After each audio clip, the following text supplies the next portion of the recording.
What is going on, guys? Welcome back to Swirly Plays. We are back with our third video in our 2024 Game of the Year lineup of videos this year. We're going to cover games 15 through 11 in today's video. We'll start with a game that I played a decent amount of but did not like, all the way to a game that I fully finished and really liked, that was just shy of being in the top 10, and actually was in the top 10 as of literally 2 days ago. At the time of recording this, it is December 8th.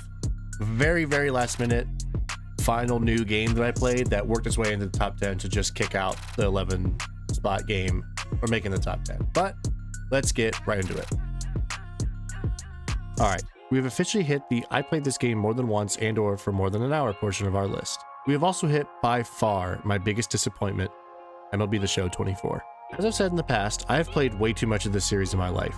From 2018 to 2020's games, I played over 700 hours a year. To be fair, I was making YouTube content then about the game, but still, an obscene number of hours. With that, I know what makes an MLB The Show game fun, specifically in Diamond Dynasty, and 24 is the exact opposite of that. MLB 24 had seasons, building off of 23 sets, where cards were only current and usable for part of the year. After a few months, all of the work you did building a team was essentially reset to zero, making you have to grind all over again, sometimes even for essentially the same card. Loads of guys had 3 or 4, sometimes even 5 99 overalls throughout the year. It's the most stale the game has ever been, and it's also the closest to pay to win they've ever gotten to as well. For a basic example, on a Friday, they would release a program that would take maybe 8 hours to finish, and the reward would be a 90 overall of a player that isn't the most exciting player out there. At the same time, they've had a pack in the show shop that you could just buy a 20% chance to pull a 91, and it's a much more interesting player. I only played this year's game for 90 hours before I quit, which I know is still a long time. But I can't stress enough how quickly I bounced off this game that I usually have to fight to stop playing so I can get to other games. Just such a massive disappointment. I almost put this at the bottom of my list just out of principle alone, but I just couldn't justify it over games I played for like an hour when I did still get 90 hours out of this, because at the end of the day, it's still a baseball video game. Like, the MLB The Show gameplay is fun, it always is, but just in terms of the Diamond Dynasty content and what it felt like to get the cards, it is by far the worst it's ever been. And it was so bad that we don't know anything about 25 yet, but they have already came out and said sets and seasons will not be a part of this game. So there's a chance. There is a chance that 25 won't suck as bad as 24 did.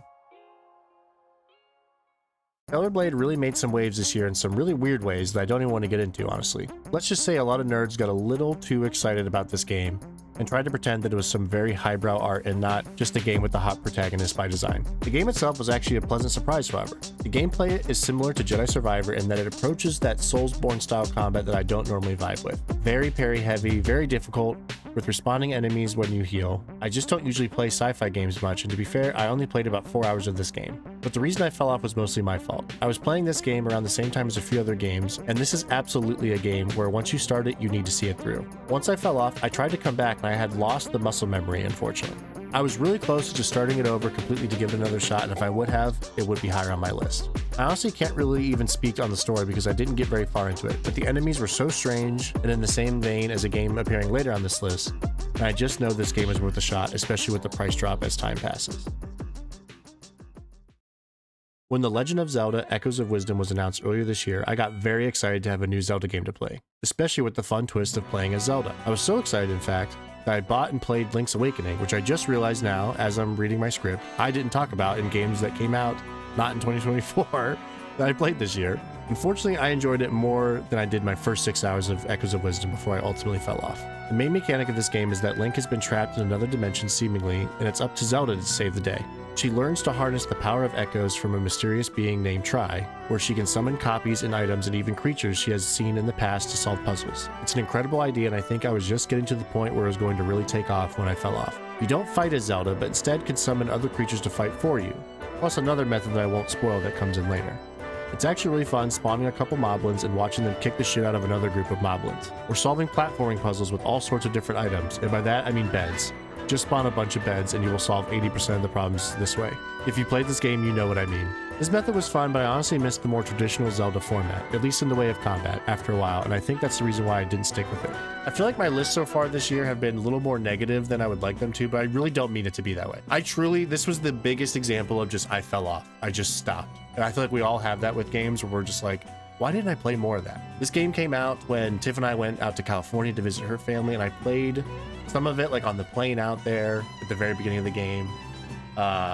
Played some in the hotel, and then I didn't get into that flow of it. And I think if I would have had like one Saturday at home where I put like 6 uninterrupted hours into it, it would have taken off and it would have been much higher on my list. So I think what's probably going to end up happening is whenever the next Zelda game is announced, please make that next game be the Wind Waker Twilight Princess HD remaster that we all are wanting to come out on the Switch. Please make it be that. So maybe when that gets announced and I'm like hyped for a Zelda, I'll end up jumping back into this game, and I bet I'm going to like it a lot more than I did. Back in the day, I was obsessed with the NCAA football games. I liked Madden too, but the college games were always my favorite. NCAA 14 was one of the best in the history of the series, which was great because it was also the last release we were given. But then EA Sports announced the return of college football, and it was a great return, all things considered. I don't buy Madden, but my brother Rick does, so I get to play a few games a year with him. College Football 25 luckily feels very different from Madden, which is a huge fear among the player base. I also had no interest in Ultimate Team in this game because who needs another card mode that is even more of a money pit than MLB? I definitely don't think this is a perfect game, but I had a lot of fun in this one. I made Swirly State, because of course I did, and created a bunch of incoming freshman players for my friends, and even some video game characters because I'm a nerd, obviously. It was a ton of fun throwing touchdowns as myself to my cousin TJ, or watching Grayson, Josh, Austin, and Billy wreak havoc on defense. Creating my own uniforms was also a blast. It was a nice throwback to the days of old when sports games didn't have Ultimate Team modes, and it was so nice to just throw it on and play a game here and there when I was in the mood. Ultimately, I played this game a lot less than I thought I would, and I think part of that is truly because I just sucked at it in some ways. It felt really hard to play defense in an unfair feeling way at times, and the huge brain, inhuman plays the defense can make in pass coverage is just maddening at times. I also didn't get into the recruiting side of things very much, but I never really do. I started a road to glory as well and thought it was fun, but ultimately I never even finished one season, let alone a full career, like I used to do over and over back in the day. I think I've realized that for long periods of time, I just don't like sports games like I used to, and that's okay. They become more complex in a good way for the series, just not for me and what I'm looking for. I won't be buying College Football 26 or 27 or 28, honestly. I really just needed that one game, and I bet I'll end up coming back to College Football 25 every year. Like once we hit August, early September when football's back, I could see me firing it up and putting a couple more hours into it. So this will be kind of like an evergreen game for me, where a lot of games I only play the year they come out, or after I beat them, I'm done. I'll come back to College Football 25 a lot and have a good time. Back in 2021, my number 2 game of the year was a game called It Takes Two, a super fun co-op split screen, even in an online play game that I played all of on stream with my wife Tiff. The art style and scale of the world you're in made me immediately think of it when I first saw a trailer for The Plucky Squire. The Plucky Squire is a game that follows the story of Jot in a children's book and his journeys and adventures fighting against the evil Humgrump. Thanks to his friends Violet and Thrash, he is always able to defeat this evil wizard. But then, Humgrump gets a hold of some magic that helps him escape the world of this children's book and enter into the real world, the 3D world that we all live in, to change the story. Luckily for us, Jot also has this power and is able to fight back against the changing narrative in a way that actually plays out as one of the main mechanics of the game. At its core, the game is played on the pages of a book, turning from page to page and solving puzzles through changing certain words and certain phrases. Maybe you'll see, the giant frog was sitting in the road, and somewhere else there is, the tiny chest was filled with gold. The game lets you swap words around, and you could take tiny to the first sentence to change it to, the tiny frog was sitting in the road, and now you can pass the obstacle. The gameplay and puzzle designs of this game were so fun to explore. When you go out onto the desk of the child who owns the Plucky Squire book, you get to solve other platforming, stealth, and battle encounters as well. Sometimes going back and forth from the desk to a cardboard wall of a castle, back to the desk to a post-it note. It's all so fun and unique, and something I never have seen in a game, just oozing with so much charm. Honestly, the biggest enemy of this game is the game itself. One thing you have to overlook in this game is how often they stop you to talk to you. Constant cutscenes or lines of dialogue to skip through can really halt your progress in a way that's frustrating, especially when they take more lines trying to be funny that just didn't land well at all.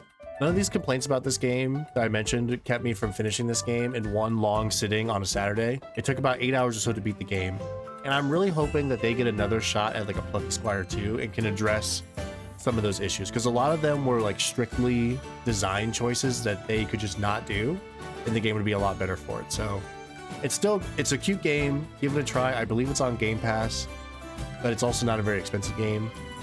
Give Plucky Squire a try, and I think you'll have some fun with it.